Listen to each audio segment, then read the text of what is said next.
செம்பு தண்ணி எடுத்துக்கங்க.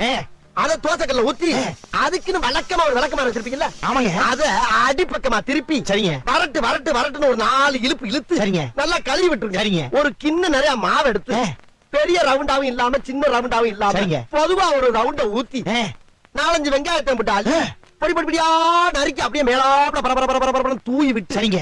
ஒரு நீளமான கேரட் அதையும் பொடி பொடியா நறுக்கி சரிங்க. அப்படியே மேலாப்ல பரபர தூவி விட்டு சரிங்க. ஒரு 16 கரண்டி நெய் எடுத்து சரிங்க. அதுல 6 கரண்டி நெய்ய உள் சைடு அப்படியே லேசா விளாவி விட்டு சரிங்க. 10 கரண்டி நெய்ய தோசைக்கு வெளி சைடு அப்படியே மேலாப்ல விளாவி விட்டு சரிங்க.